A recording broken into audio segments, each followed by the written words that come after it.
This week on the Pro Wrestling Podcast, MJF gives an update on his contract status with AEW and relationship with Tony Khan. Is CM Punk done with AEW? Eddie Kingston shoots on Real Life Heat with Sammy Guevara. And Action Bronson on his AEW debut. I'm your host, Seth Grimes, and this is the Pro Wrestling Podcast.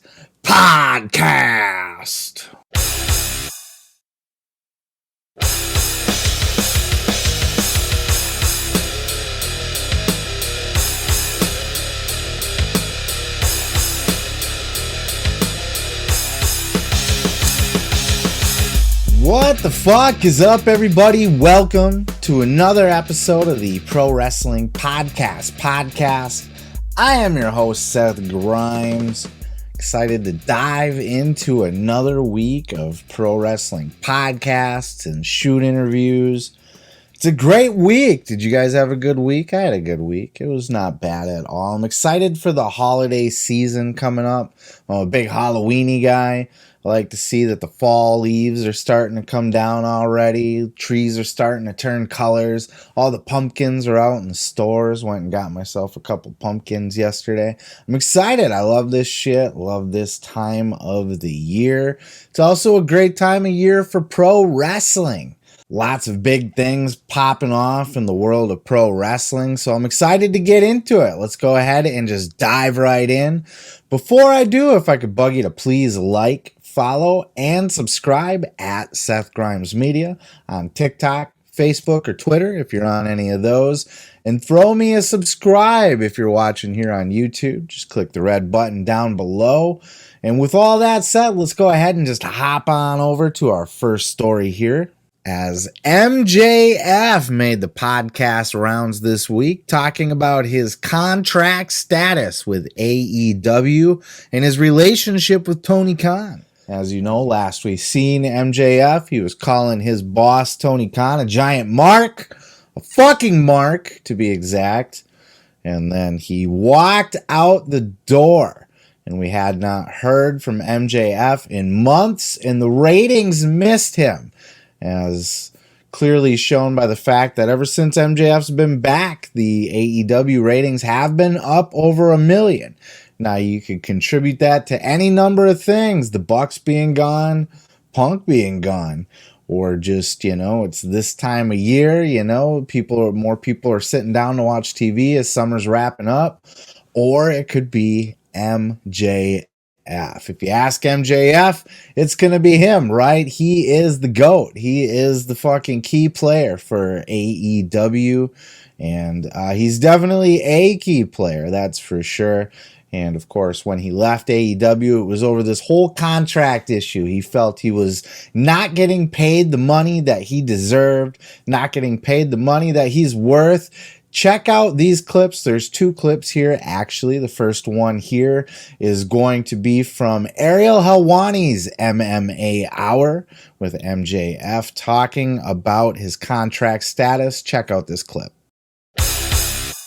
I believe it was in Inglewood. You cut that, I don't want to say promo, because I hate that terminology. What would you call it? It was an oratory exhibition, is what I would say. You called Tony Khan a fucking mark. Well, at the time, yeah. Yeah. At the time, it felt warranted. What was the state of your relationship then, and how would you compare it to now? Now it's great. So what changed? Money. It was just money. I'm a simple man. Look, I go out there, all I do is win. I'm winning in the ring. I'm winning on the mic. I'm constantly winning. So obviously I had no problem with how I was being showcased. That wasn't the issue. The issue was money. I was looking to my left and my right, and I was hearing rumblings about what guys were making when I was 3 times the draw they were minute by minute. Again, I've seen the analytics. And I went, that doesn't work for me. I'm MJ freaking F. Right. Pay up. Then later in the day, MJF appeared on the Wrestling Podcast with Brandon Walker over at Barstool Sports, and he elaborated on his contract situation and relationship with Tony Khan. Check out this clip. Ever. When you get in the and I'm not done. Sorry, I thought and you I'm were. going to win that world title. I don't care if it goes on Danielson. I don't care if it goes on Moxley. I don't care who it goes on. It doesn't matter to me. I'm going to win that world title. I'm going to hold it till January 1st, 2024. And then I am going to go to the highest bidder. Could be anybody, as long as it's not New Japan. Fucking hate New Japan. Don't want to go to Japan. It's literally, I don't understand how people still pretend it's a company that's like important. It's wild to me. What if they paid you the most money, though? Honestly, they could pay me $1 billion. I won't go. So really, we're just talking probably two bidders. I mean, no. AEW, maybe another wrestling company. Well, who's to say that there can't be a financial backer who wants to start a wrestling promotion that's willing to pay me an absurd amount of money in the United States of America? Listen, I'm very good friends with Freddie Prinze Jr. Now, I'm being completely transparent. I'm very good friends with Freddie Prinze Jr. Mm-hmm. He's starting a wrestling company. Who's to say that he doesn't shell up enough money for MJF? Who knows? Who knows who his financial backers are? That would be quite the summer catch. I saw what you did there, and I want you to know, you're a fucking dad. You know that was good. Freddie Prinze Jr., that's interesting. That is interesting. I don't know. I know Freddie is going to be starting his federation. I don't know if it's going to be like just indie level or if he's going to try to make a go for a big TV deal. If he's going to try to be a third brand out there. I don't know how far he's trying to go. I kind of see it as more of like an MLW level promotion, maybe even just like a pro wrestling guerrilla level promotion. But certainly Freddie Prinze Jr. has the ability to pull in big money backers if that's something that he wanted to do. And look, I don't believe that that's the case with MJF. I definitely think it's either going to be WWE or AEW, right? They're the only ones that are going to be able to come up with that kind of scratch. But it's interesting to hear that MJF is just out there for the money. You know, we don't know his true feelings because he is always in character. He could certainly be just all about the money, but we don't know if his inner wrestling fan is a mark for main eventing WrestleMania like CM Punk was or any number of other people. I mean, it's certainly a bucket list thing you want to scratch off your list. Even just being a part of WrestleMania in general is certainly a bucket list item, I would think, for any young professional wrestler. But you know, at the end of the day, it's a business, and that's how the guys looked at it back in the day. It was a business. All the old school wrestlers weren't marks for, I want to main event WrestleMania. Nobody cared about that shit. You wanted to main event WrestleMania because it meant more money. It wasn't like a bucket list thing where I dreamed that I would grow up one day and I would main event WrestleMania. So MJF seems to be all about that scratch, all about that paper. You know what I'm saying?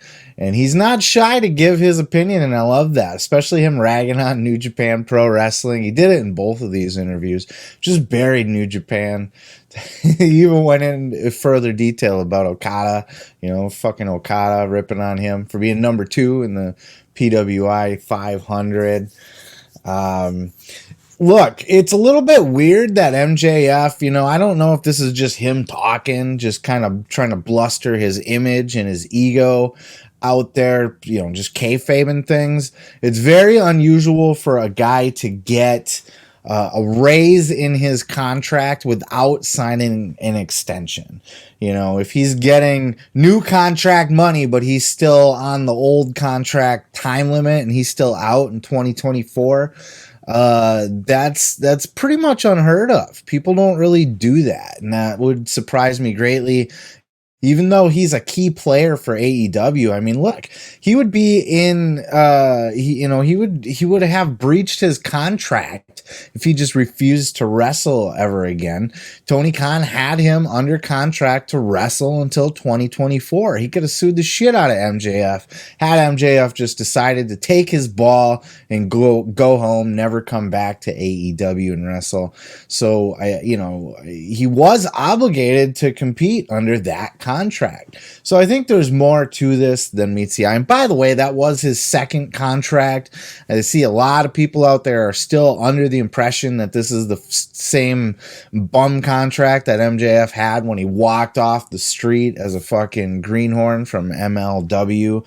And that's not the case. Tony Khan, after I think the first year, after he got his bigger TV deal, you know, he had a certain set contract for when he was doing just like the ad share when he first got on TV to kind of test yourself. But once he re-upped a contract with TNT, with Warner Media, he handed out new contracts to several talents. I know, at the very least, I know MJF got a new contract just handed to him. It wasn't like he didn't have to fight for it or argue for it or renegotiate or anything. It was just like, here, man, I value you. I got a bigger money contract now, so now you got a bigger money contract. And he gave one to Britt Baker as well. He re-upped Britt Baker before her contract was up. He just said, hey, let's tear up this old one. You're worth more than that. I got more money coming in now. Let's pay you what you're worth. So this was already MJF's second contract. And it would have been a breach of contract for him to just refuse to wrestle until 2024. That couldn't happen. Tony could sit him home and sit him on the couch until 2024, which might severely diminish his star power if he were to go to WWE, or just build anticipation for his return, I guess, anyway. But you put him on ice for a couple of years, that'll really put a dent in things. But I don't know if he did get a new contract, a bigger money contract, without an extension. That's the story going forward, but is that the case? I don't know. Look, MJF's good for business, so whatever Tony Khan decided he needed to do to keep MJF around was smart to do in the short term, especially because he's going to have contract negotiations coming up before, with Warner Media for a bigger money TV deal. And that's going to happen before MJF is set to leave the company. So it behooves Tony Khan to have as much star power on his roster contracted where he can go to the network and be like, look, I got this guy, I got this guy, I got this guy. That's kind of the same reason why people are thinking that they put the Ring of Honor title on Chris Jericho, is that he can go to the network and say, look, I got this guy and this guy and this guy. Chris Jericho's our champion. So and you heard MJF say it in the clip, the network loves MJF. They're happy with MJF. Of course, remember, they were in the house when he delivered the fucking Mark promo. What did he call it? An oratory exhibition. He doesn't like the P word, as he calls it. Look, MJF's worth every single penny that he gets paid. He delivers in the ratings, absolutely. Sometimes there's more to it than that, though, and his youth, his arrogance might be clouding this as well, but some of it is just star power, right? MJF might deliver the ratings week to week, but that doesn't necessarily mean you get CM Punk money, right? It doesn't mean you get Chris Jericho money, because you can go to the network with the names. Whether the names are drawing your minute to minute compared to MJF, maybe they are, maybe they're not, but they're also household names. And that helps seal the deal on bigger contracts when you can say, I got this guy, I got this guy, I got this guy, like we just talked about. So MJF's not necessarily a household name quite yet. He's got a little bit of work to do ahead of him to get to that point. He will be. MJF's going to be one of the biggest stars this business has ever seen. I guarantee it. He already is a top guy. And, he deserves top guy money, but he doesn't deserve like CM Punk money. You know what I'm saying? So it will be interesting to see how it actually plays out in 2024. If MJF is under new contract or how that works exactly, but I would go out of my way to keep MJF. He's your franchise player. I wouldn't break the bank on MJF. Sometimes maybe his ego might just get a little bit too far ahead of him, and he might think he's worth way more than he actually is. But in my opinion, MJF's worth almost any penny that you can muster up to pay him, short of like CM Punk, Chris Jericho money. He doesn't get I'm a megastar legend money, but he gets top guy money. Absolutely. CM Punk not likely to return to All Elite Wrestling. This according to Wade Keller of the Pro Wrestling Torch. Wade Keller's a credible source, y'all. He's not just some schmuck on the internet, speculating. He's an OG in the pro wrestling journalism game. He's right up there with Dave Meltzer. He's just more low key because he doesn't put himself out there as much as Dave does and that sort of thing. But Wade's absolutely, if you hear something's coming from Wade Keller, you can pretty well take it to the bank. Though on this one he's just kind of speculating, right? He's just taking an educated guess on the situation. I see a lot of news sites are running with this. CM Punk's not going to return, and of course, I am too. That's the headline: CM Punk not likely to return to AEW. But this is just Wade reading the tea leaves on this one. He's just looking at the overall situation, what happened at the media scrum, what happened in the backstage fight, and that now CM Punk's been removed from the opening intro of Dynamite. He was not mentioned in the illustrious long history of the Ring of Honor Championship by Ian Riccaboni. He is persona non grata with AEW right now. And so that's, Wade Keller is taking that as a sign that, look, this is probably done. And what they're going to be looking to do is probably negotiate some sort of contract buyout. Because you can't just outright fire Punk, because at that point, there's definitely going to be lawsuits. Punk's already shown himself to be a fairly litigious man. And, there were rumors out there that he kind of needed the money to begin with, that he was kind of running out of money. I don't know how he could, unless he's just living some kind of lavish lifestyle. He's definitely made enough money and has enough name value to continue to make money doing other things, MMA commentary, comic books, movies. He's been in movies. So Punk definitely can exist outside. He did the show Heels. He can exist outside the wrestling bubble if he needs to, I think. But, I definitely think he would sue if he was just outright fired. But will CM Punk just go his separate ways? Will they part ways? And honestly, look, AEW has been fine without both him and the Bucks and Kenny Omega. They've consistently been over $1 million after that happened. So, as a matter of fact, check out this clip. Booker T was talking about this on his podcast. Check out this clip and we'll catch you on the backside. But you're right. They just put on a wrestling show. And they've been able to... Go ahead. But one thing. Do you think anybody... after you watched that show, you watched it, right? I watched it. I didn't watch all of it. I watched it all. Just tell me this. Did you miss anybody? Hell no. That's my point. That goes to show you as far as how big of a star you are and how big of a star you might really think you are. You know what I mean? Because I don't think anybody missed anybody at the end of, that night. And that's what these guys need to understand as far as, they think they're, a lot of people think they're big stars and whatnot. Yeah, that's the thing, is that AEW doesn't seem to be missing Punk at all, or the Young Bucks. And it's interesting in the ratings. Like I said, they have been steady up over 1 million. And that could be a lot of different things. MJF is back now. MJF could be that difference maker that's putting them up over 1 million. It could be that it's just the fall season now. In the summertime, not everybody's in the house watching TV. They're out doing shit. They're out enjoying their life. They're not like me, just stuck down in my basement in front of my microphone all goddamn day.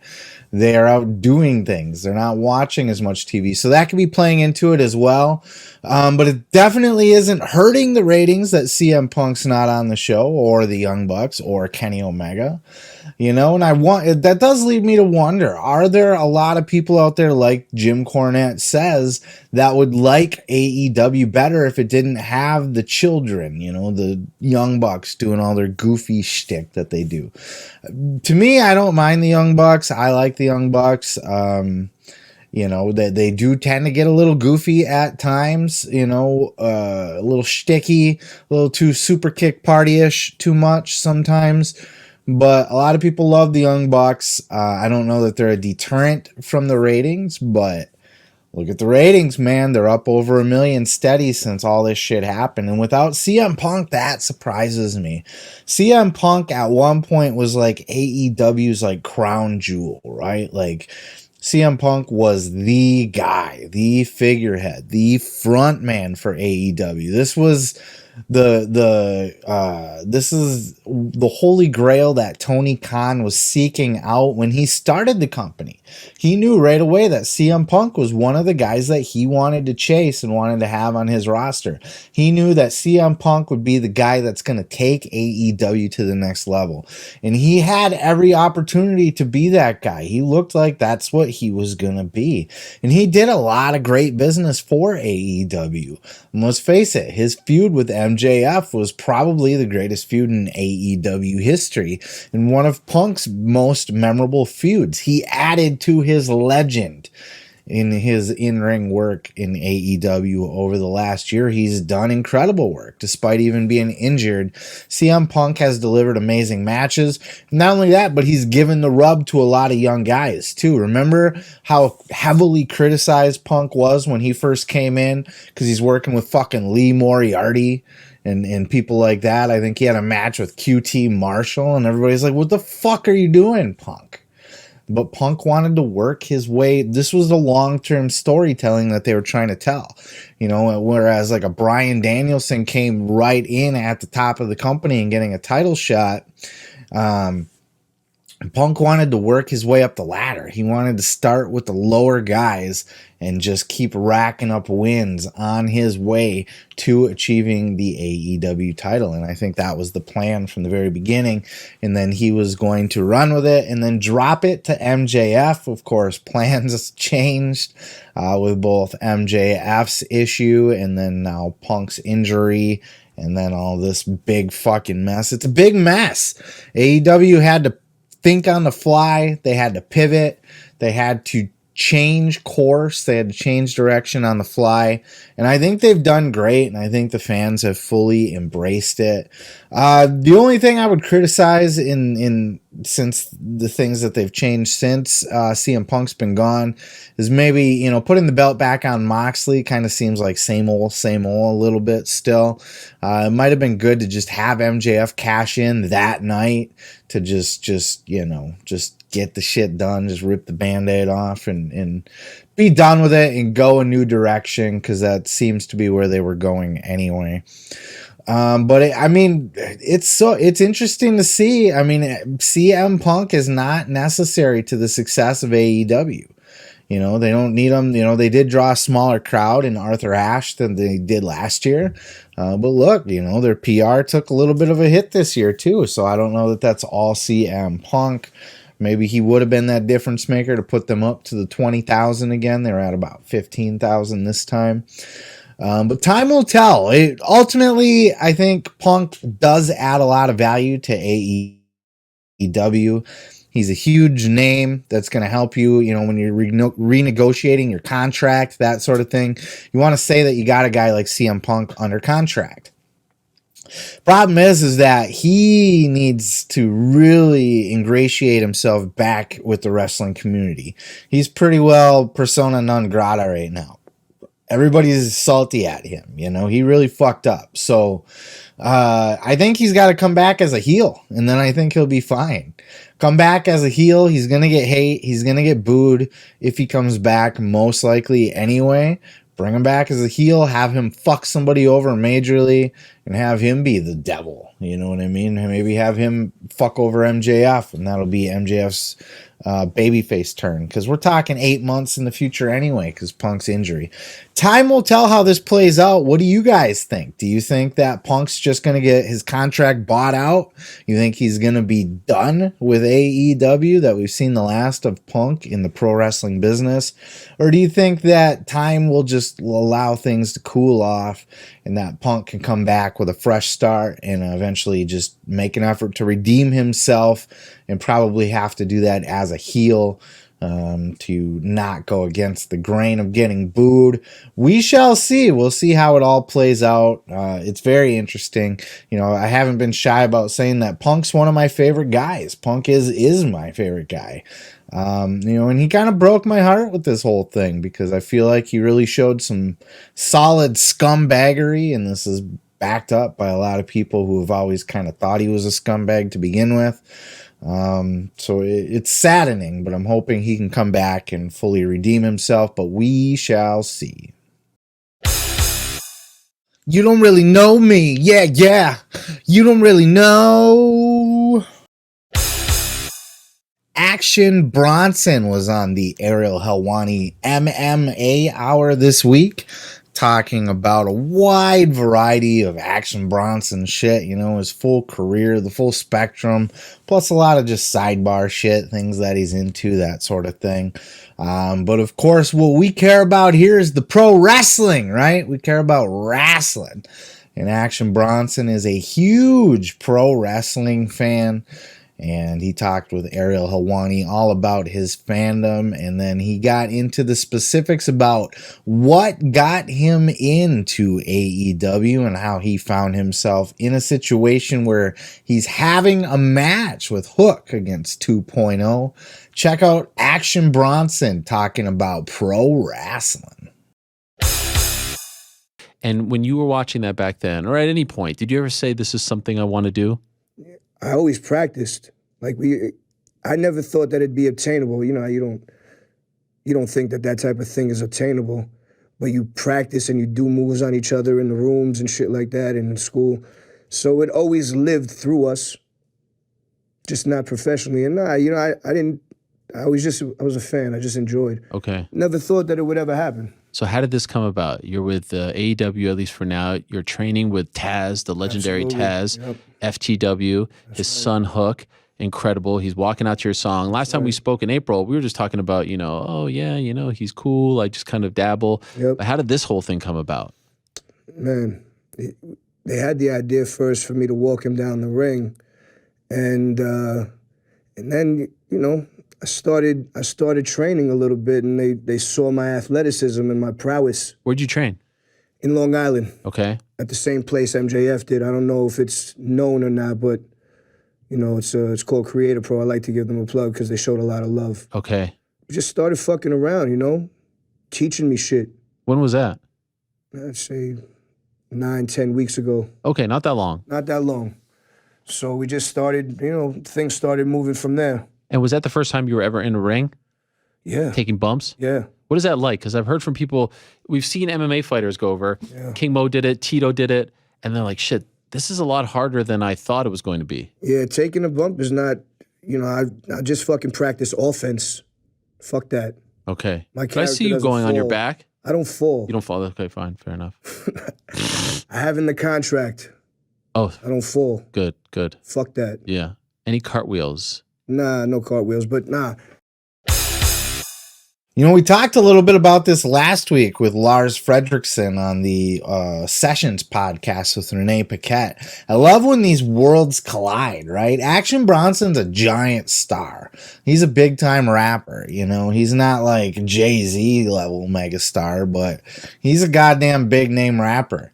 And for him to just be an openly unabashed fan of pro wrestling and to take it to the point where he's actually going and he's training at Creative Pro. He's taking it seriously. He's not just like the celebrity. Now, is he going to be a Logan Paul? No. Is he even going to be Bad Bunny? No. But Action Bronson's taking it seriously enough to go to Creative Pro to learn the moves. I've seen some news sites picking up on the Bronson saying that he doesn't take bumps. It's in his contract. Obviously, he was joking there. He's being facetious. I don't think those websites that picked up on that really understand those when people are joking. You just fucking take everything serious in life. Of course, Action Bronson's taking bumps. It's the first thing you do. There's no way they're going to let him get in the ring without having ever taken a bump. That's ridiculous. Unless he's got some sort of he's been in a car crash and his back is in shambles and he physically cannot take bumps or he'll be crippled or something. But he can just go in there and just throw a few punches and a body slam or something like that. Now, full disclosure, Rampage has already happened. As I, record this, it's Saturday morning. I have not seen the show yet, so I don't know exactly how it played out. Maybe he didn't take a bump. I don't fucking know. But anytime that AEW can cash in on the cachet, if you will, of a huge star like an Action Bronson and capitalize on having their name associated with AEW is always a good thing. Bringing him in for something like this, it's just the same as WWE doing it with Logan Paul and Bad Bunny. AEW's done it with Shaq and stuff like that. This is just I love these kind of things. I don't mind it at all as long as it fits, as long as it's not taking spots away from anybody else. Technically, like Logan Paul over in WWE is taking a spot away from somebody, getting a title shot, main event against Roman. But this spot here with Action Bronson, this is fun, and it was cool to hear more about Action Bronson too. I can't say that I'm that familiar with the guy, even though I am a rap fan. He's just not somebody that's really been on my radar too much. And Ariel Helwani is a fantastic interviewer. He is, in my opinion, between this and the MJF interview that he did this week, he did both of those interviews this week. For my money, Ariel Helwani is the greatest interviewer that there is. I think last time I talked about Ariel, I said he was one of, Chris Van Vliet I compared to, as well as another really good interviewer in this world, the world of professional wrestling and that sort of thing. But Ariel Helwani to me is the best. I think Ariel's career is going to far exceed just the small level sports stuff. Right now he talks to a lot of sports guys and then just, Action Bronson and wrestlers and that kind of stuff. I fully believe that a guy like Ariel Helwani is going to be like interviewing the president someday. He's going to be like, he's young. I think, we're going to grow up with Ariel and we're going to see Ariel on our TV in fucking 30 years as an old gray-haired man interviewing the biggest names in the history of the world. Presidents, things like that, world leaders, mega stars. Like he's the best interviewer I've ever seen. He's so casual, he's so personable, and he gets the raw questions out of people without being like too pushy or too like schlocky or anything like that. Like he's just the best. He's just the best. And what more can I say about Ariel? This was just a fantastic interview with Action Bronson. I highly recommend you go check it out. I have linked it down in the description below. Whether you're listening to the podcast or watching on YouTube, it is there in the description. Go check that shit out. And Action Bronson, AEW. Eddie Kingston was on WFAN Sports Radio in New York this week, hyping up the big show at Arthur Ashe Stadium. Apparently, Eddie Kingston is like a childhood friend of this guy that's hosting this radio show, so they go way back. And they were talking all about the big Arthur Ashe show and just being a New Yorker and returning to New York for wrestling. But it was in this particular clip here where Eddie was asked straight up about his suspension and everything going on with the backstage heat with Sammy Guevara. Check out this clip. The news hits of Eddie Kingston getting suspended from AEW. I'm like, where have I heard this before? I feel like I've heard I feel like I've heard this 1,000 times over. Eddie, tell me a little bit about that situation if you can. I know that things are kind of cleared up because you're facing Sammy coming up, but tell me the situation. What happened and how things are looking right now? I'm not going to go too inside baseball. You know what I mean about it. Yeah. All I know is I was wrong because I acted very unprofessionally. I touched another man's face, and you know what, man? It is what it is. It's assault. So I was wrong. But now, let's get back to the serious thing. I got him in New York, and now he can't charge me with anything. You see what I'm saying? And I do. People could sit there and say whatever they want, But once you got to go at it in the ring, and people can say whatever they want, but there will be live rounds. I know there will be, because I know he's going to try to test me because he feels like he has to look good in the locker room, because he doesn't look good now. I can tell you that much. And then I'm just going to whack him back, and we're going to see who's going to see it tall. I have no problem going at it. Would I like to wrestle and go hold for hold and all that? Yeah, but 9 out of 10 times in this company, he put me against guys I really don't like. So I'm not going to go hold for you. I'm going to try to pop your eardrum. I'm going to bite you. I'm going to gouge your nose. Pete, you see me do this. You see me fight kids. I know. You see me, like in real life. You've seen this, so that's what I do. Hey, you know what I mean? Yeah, it's hard to tell with Eddie. Like, he's another one of those people that really is good at blurring the lines of kayfabe, much like an MJF, you know. Eddie Kingston comes off very much as like an everyman, you know. Jim Cornette always likes to say that Moxley's like the plumber, but Eddie Kingston's really the plumber, isn't he? He's the every guy. He's the mechanic, I guess, is what Cornette likes to call him. But that's what he is. He's just an everyday dude. And when he talks like this, it's hard to tell, you know, when he's like, yeah, there's a lot of guys in AEW I don't like, and he'll name them. But is he just saying that because he's been in feuds with these guys on TV? You know, when he says he doesn't like Jericho or Danielson or Claudio, he's had actual like storyline beefs with these people. So is he just playing into the kayfabe when he says he doesn't actually like these people? Or is Eddie Kingston just that divisive, you know, where there's just like a group of people that he don't fuck with backstage? I'm sure maybe it falls somewhere in the middle. Kingston's never shy about giving his opinion on anything, that's for sure. And I can see how Sammy Guevara could rub people the wrong way. We'll actually get into Sammy Guevara a little bit later on the full show if you're listening to that. But yeah, Eddie Kingston's never shy to give his opinion. And like I said, I don't fully know if he's completely, you know, being 100% real or if there's kayfabe blurred in there or where we stand with the whole thing. But it's nice to hear that there is a little bit of animosity that's going to get resolved in this match. I like that they're going to be facing each other.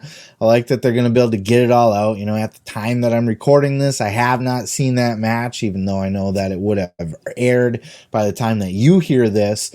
So it'll be interesting to see how that actually played out. If there was a fight, you know, like Kingston said, there's going to be some live rounds thrown out there, I'm sure.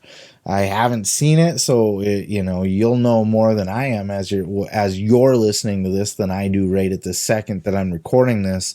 How that played out on TV. I'm glad they were able to work it out, though. I don't know why that didn't happen at All Out. It almost feels like they saved the bigger stuff from All Out instead of doing it there. They did it at this Arthur Ashe show. You know, they really stacked the Arthur Ashe show.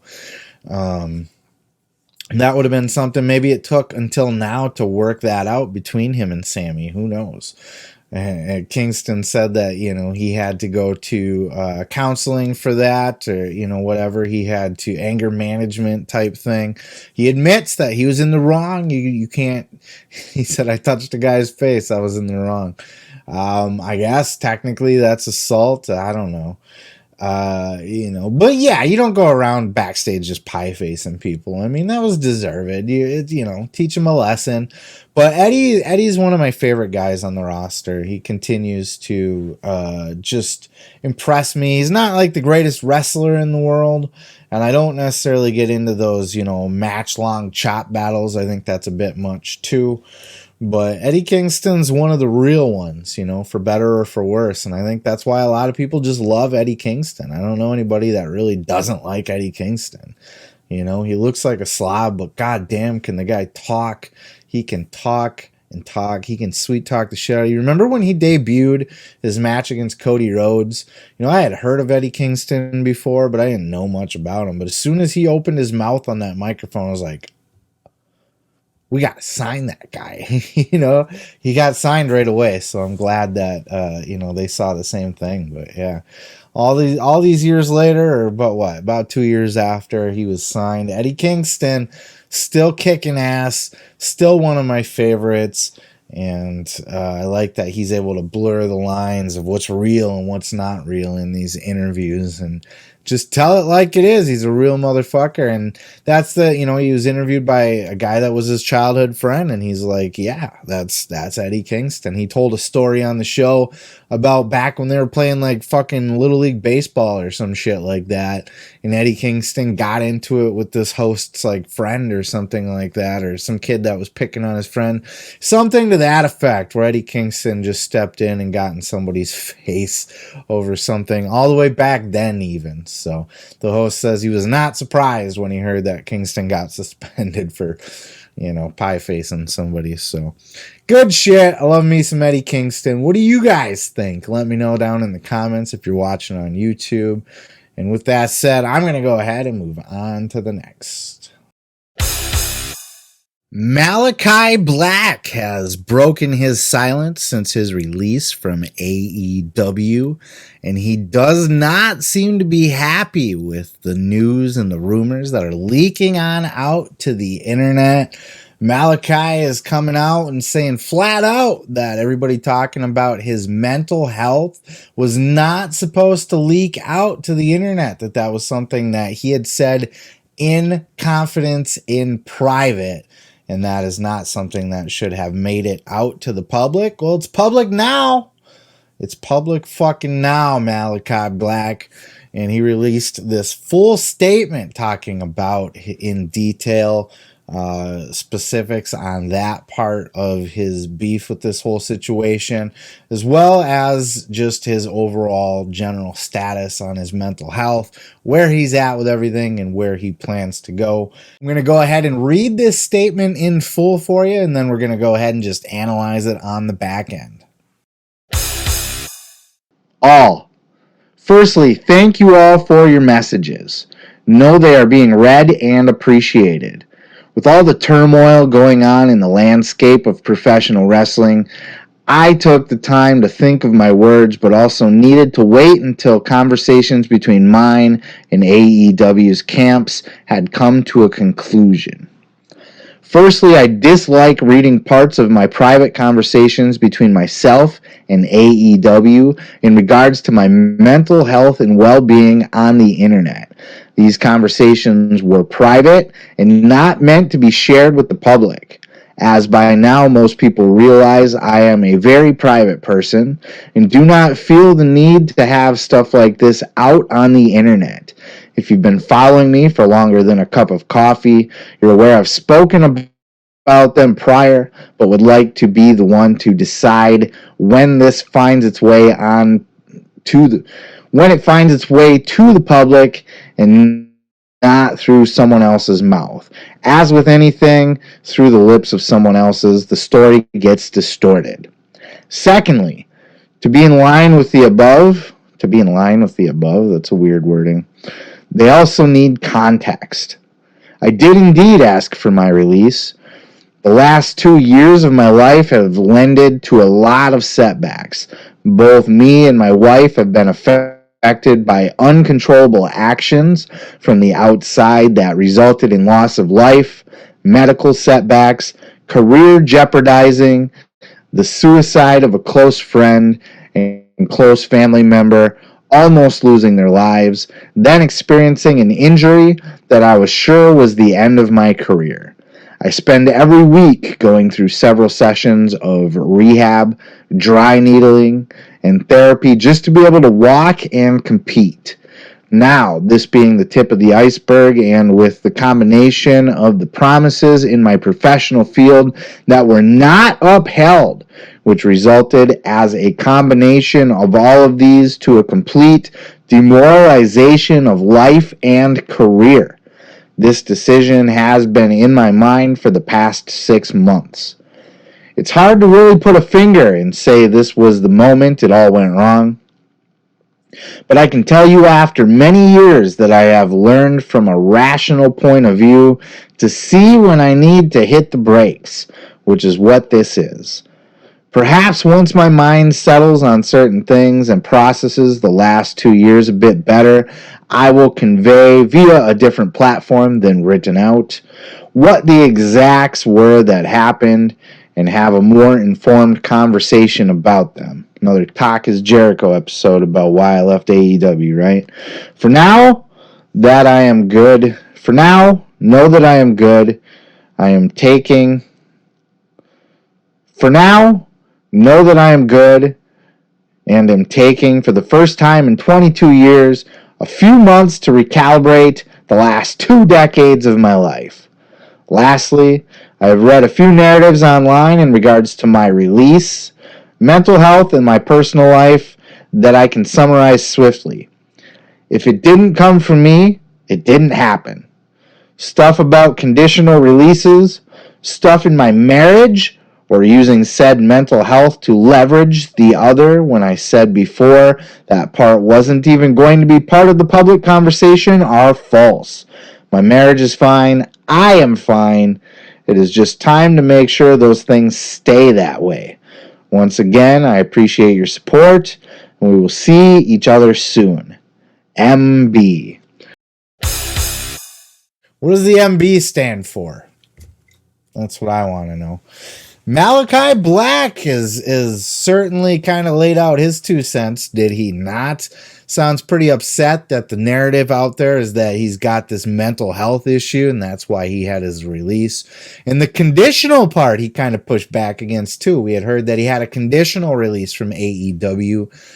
Word was that he's not able to compete for a year, or at least compete to like on TV, like basically WWE or Impact, maybe. Why would he do that though? For a year.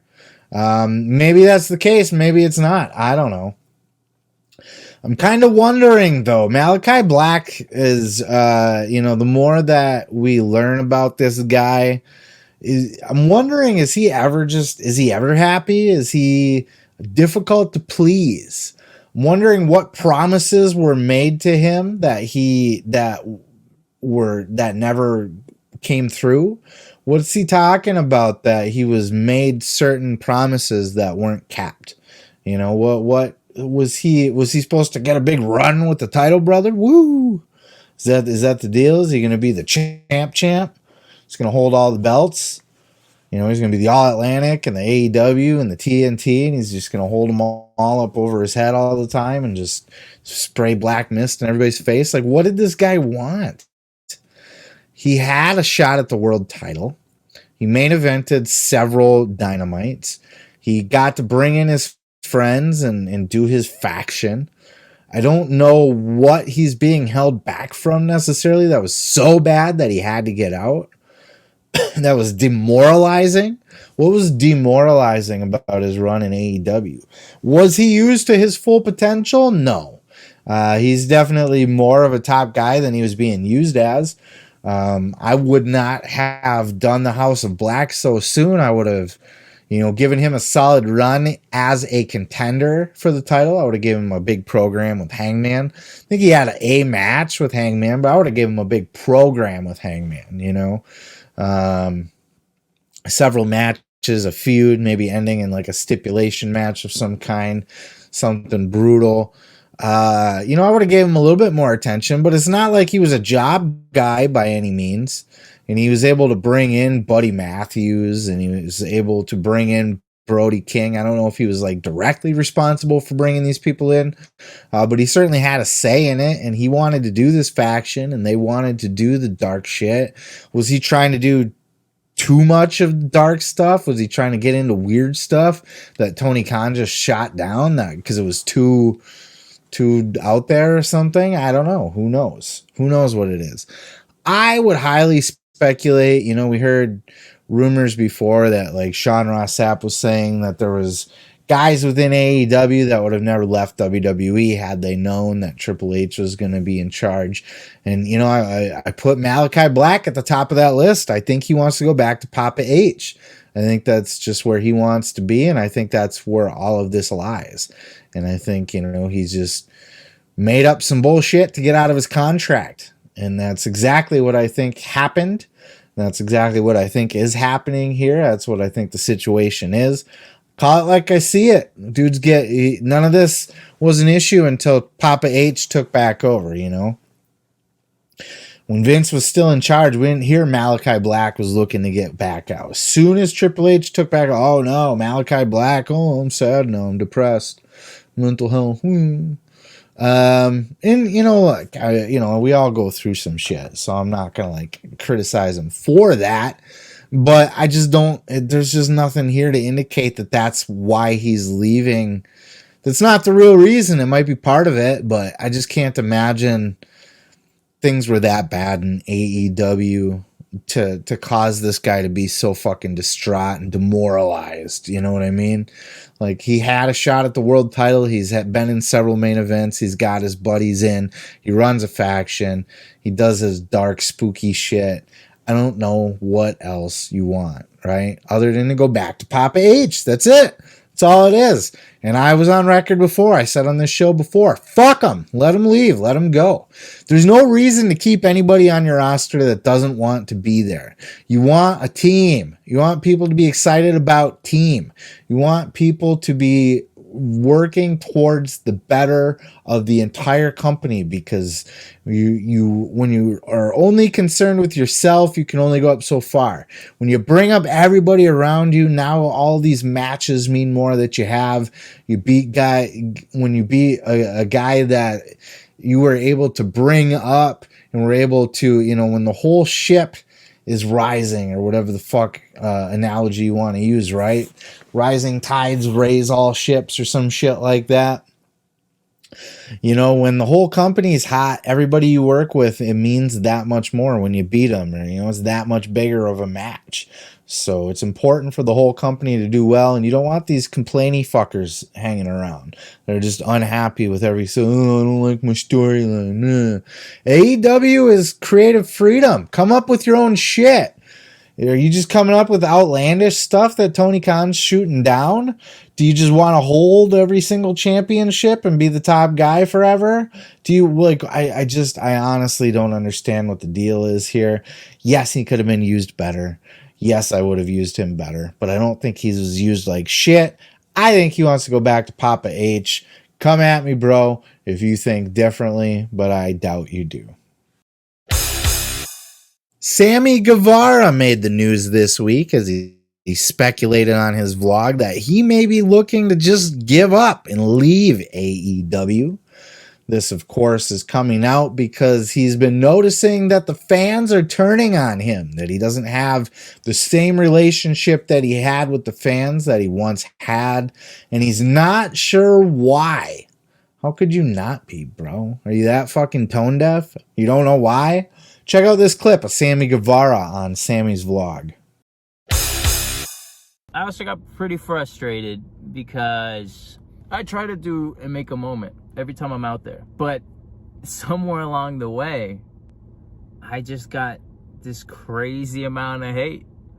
I don't understand really what I did, but I see it. People want me to go away. People say they're tired of me, blah, blah, blah, blah, blah. So while I'm in this negative mindset, I think maybe I should go away. Maybe this is it for me. I had a nice ride, and maybe I need to go away to get y'all to appreciate me, because that's what you guys do.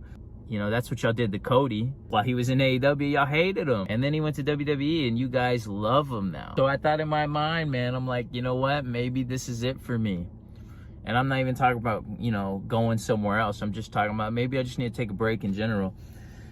But I took a breath, and I thought there's still some tread on the tires. There's still gas in the tank. And so we're going to keep going. We're not giving up. First of all, just in general, them as a couple are kind of disgusting and annoying. Of course, they're both gorgeous people, right? So they're annoying just on that level, that they're these two beautiful people that, this couple of beautiful people that sit and make out in front of you and that kind of stuff. And that's just going to rub you the wrong way as a person, because none of us are that beautiful or have somebody that's beautiful, right? So there's the jealousy factor right off the bat.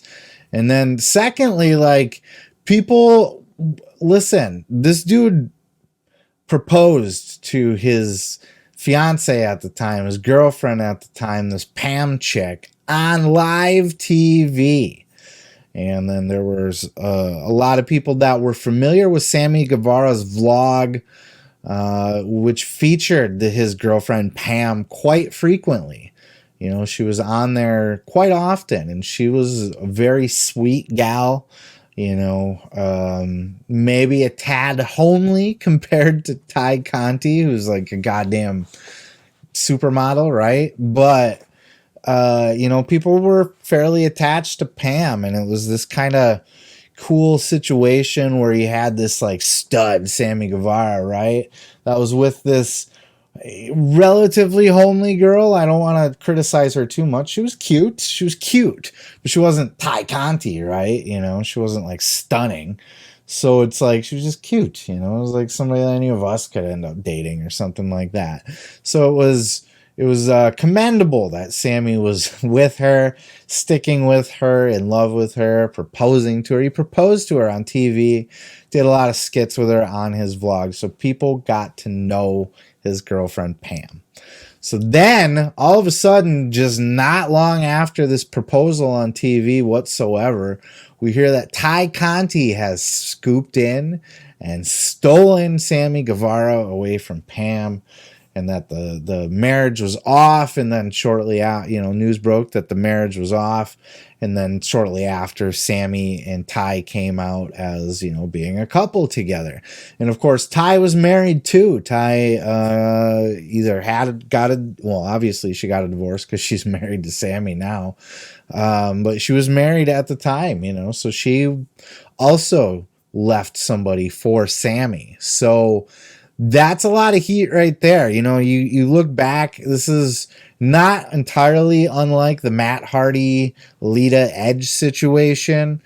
Not in the sense that there's a Matt Hardy involved in this, other than like Pam, I guess, if you want to consider her anything in this. But it's just that, like, when Edge and Lita got together, it was under scumbaggy circumstances to an extent, right? It was like, it was, you know, they cheated together and they were hiding their relationship for a little bit, and that's to an extent scumbaggy. And now look, we all make mistakes, and we've all had these situations, right?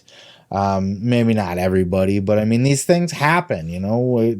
All's fair in love and war, right? So that's the old saying, and things happen when you fall in love with people.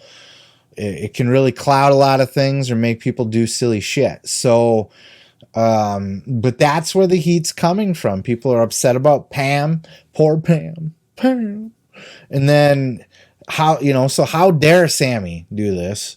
How dare Ty? She's a homewrecker, right? This fucking homewrecking slut came in, this floozy. Plus she left her man, and now they're also on TV flaunting it, making out with each other obnoxiously in everybody's face, wearing these outrageous outfits that just they're the ridiculous power couple that's making out all over, very Edge and Lita like. And then people that do follow the vlog as well, I'm sure their vlog views have taken a hit because I don't watch it as much anymore. Because since Ty came into the picture, you know, Sammy's had this whole vlog crew, right? He's got Griff Garrison, and he had Marco Stunt on there, and Fuego del Sol, and Aaron Solo's on there, and he's got this whole crew of his friends. Alan Angels was on there for a while before he left AEW. His crew of friends, his vlog crew, and they hang out together backstage, and a lot of the skits revolve around them. And it's Ty came in and she kind of joined that crew, but she kind of took over the crew. And now it's kind of become almost the Sammy and Ty show. And it's just, and she's unbearable. Ty Conti, like, I used to really like Ty a lot, you know, first of all, just because she's hot, but she also kicked ass, and she was, you know, like, I felt bad for her when she was released from NXT, and her getting picked up by AEW, and then given the push, and then showing how great she was, and then the TJ tag team. Like, I was a fan of all that. But now, like, they're both just natural heels. They really are. They're both unlikable. Tay on that vlog she's annoying. She's so unbearable. She's mean. She's snotty. She's bratty. Other than just being hot, like, I have no idea what Sammy even sees in her. You know what I mean? Like, she's pretty unbearable. She doesn't get along with his friends all that well. It's like, I don't know, man. I just don't like her. And that's the thing. It's Ty Conti. That's what happened with Sammy Guevara. That's why the fans turned on Sammy Guevara. And what he needs to do in this situation is to just look at Edge and Lita. The fans turned on Edge and Lita. They hated Edge and Lita. They had go away heat to a certain extent, but they were so damn good that you couldn't deny them, and everything they did made you hate them, but they eventually earned your respect. When they beat the shit out of Matt Hardy, when Edge, buried Matt Hardy, he busted him up at the SummerSlam, and then they had that steel cage match, which Edge also won, and then Hardy had to leave the show. Hardy got cuckolded, and then he got fucking kicked off the show. You know what I mean? So it was a bad situation for him. But Edge and Lita, they just rode it out. Just ride it out. Play it up as a heel. Use it to get heel heat. Be a mega heel. You can't go out there when the fans hate you. You cannot work against the grain. You can't go out there and try to go, why don't you like me? And just keep trying to win them over. Or no, I'm just going to do more high spots and just try to continue to grind out and impress you in the ring. And eventually be the fucking heel. Lean into it. Okay, you guys don't like me, you don't like Tay, fine. We're gonna be extra obnoxious. And they do that to a certain extent on TV, but I think deep down Sammy's butthurt about being, turned on by the fans. And that's where this comes from with his vlog statement here, to the point where he considered maybe I need to go away a little bit, like Cody did. That's not it. People don't like you because they don't like Ty. And they know you guys are both kind of scumbaggy fuck faces, and they don't want to watch you, but they do want to watch you. They want to hate watch you. So lean into that, be a big heel, and eventually on the other end, the fans will come back around and respect you overall. But you got to walk through that fire. That's what you got to do. Kevin Nash, big sexy, big daddy cool, buried the entire AEW roster this week on his show Click This with Sean Oliver. And he laid into AEW hard. He was talking about the whole CM Punk situation. He laid into CM Punk a little bit there, and just kind of basically called him a prick, but he said he kind of sees a lot of himself in CM Punk. So Nash is basically calling himself a prick too, which he is. We all know that. But then he went in hard on AEW and just basically buried the entire fucking locker room at this point. Check out this clip. He literally snapped. We all do. We're all human. Oh, no. He didn't lose his shit. That's toxic fucking shock. He didn't pull his tampon out. He's fucking got toxic shock syndrome. And on top of that, all you guys at AEW, you bunch of dumb motherfuckers. You bunch of dumb motherfuckers. You're 1099s.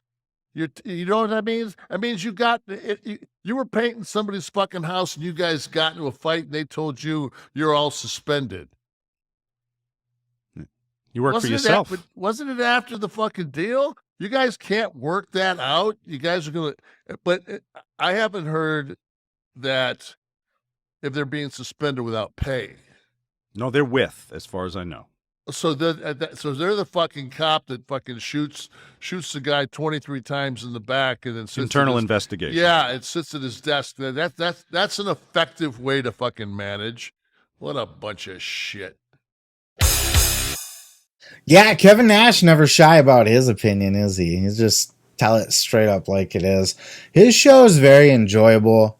He's very, very raw. Lots of F-bombs. I can appreciate that. Lots of F-bombs on my show as well.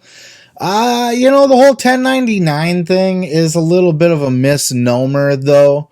Nash, I think, has leaned into that and kind of played off of that most of his career as a talent. But it's more of a misnomer because these guys are signed to contracts. It's not necessarily you come to paint your house, because that's a quick job. You know what I mean? Like, you're there for a couple days and you're gone. These are people that are signed for years.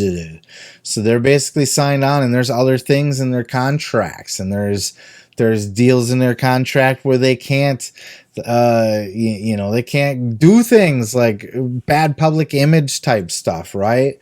Like if you catch like a Me Too rap or something like that, you can be shit canned, no problem, or suspended until, charges are figured out or you're cleared or whatever the case may be. Right now, there was a backstage fight that could lead to a legal situation. So yes, AEW can fully, absolutely suspend everybody, and they have to just sit there and take it. Yes, that is part of their contract deal.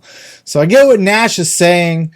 They don't technically, they work for themselves, not the company, so they can just, up yours with a twirling lawnmower and that kind of shit, But at the end of the day, they basically are employees of the company, the way their contracts are structured, the things that they have to abide by, the rules that they have to follow, the structure that they are within is all written into the contract that they signed and agreed to. So it's a bit of a misnomer, but Nash, I'm sure, would have tried to handle things differently. But AEW was a big old mess after this whole thing. I think the best thing was to suspend everybody, though.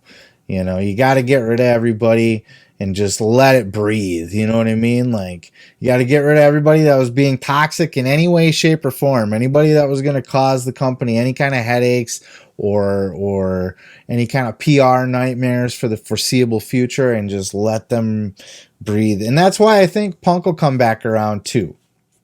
He needs to come back as a heel, but I think he'll come back around because he's got not only the suspension, but he's going to be off injured for a certain amount of time too, for like 8 months. So it's going to be almost a year before we see Punk back anyway. It'll be like, right before the next summer, for another summer of Punk run. But he's got to come back as a heel. I think the air would have cleared by then. All of this will get cleared up and go away eventually. But Kevin, Kevin had a lot of good points in his rant too. So it does go both ways. Time will tell. We'll see how this one plays out. But I think, just giving it room to breathe, get away from it for a little while, and reset is the best course of action. That's it, y'all. That's all I got for you this week. Thank you so much for checking out the show. I do appreciate you guys hanging out, listening through all the way to the very end. I'll make the plugs quick for you this week. If you could like, follow, and subscribe on Facebook, TikTok, Twitter. It's going to be at Seth Grimes Media. Just search me out there if you're on any of those platforms to catch extra content that I'm posting there. Doing a lot of shorts, a lot of clips, plus just my random musings and thoughts throughout the day, or things that I share. It's a good place to hang out for extra content. I also got a book out, The Gathering, A Bold Journey into the Belly of the Juggalo Underworld. It's about a dude that goes to the gathering of the Juggalos Music Festival, but he hates Juggalos. He thinks they're all gross and scummy and sucks. And he goes on a drug-induced filled adventure.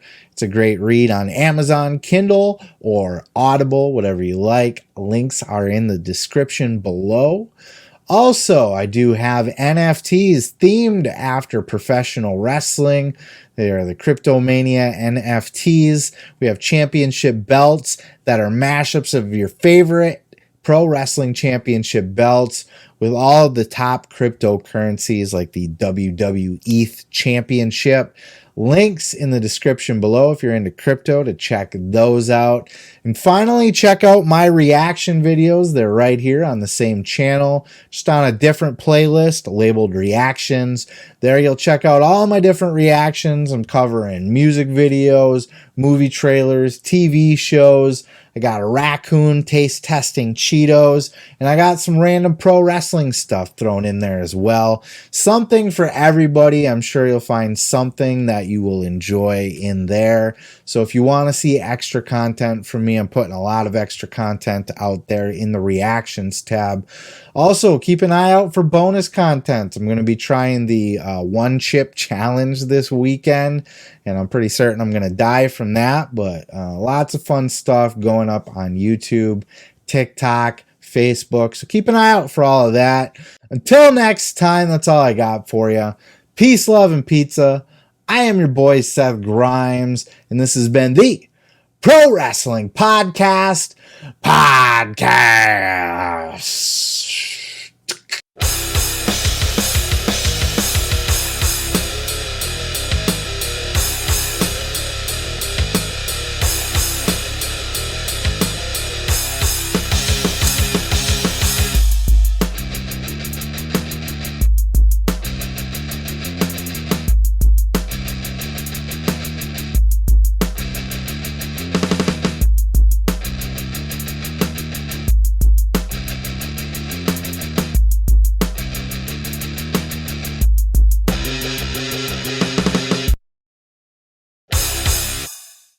I hate juggalos.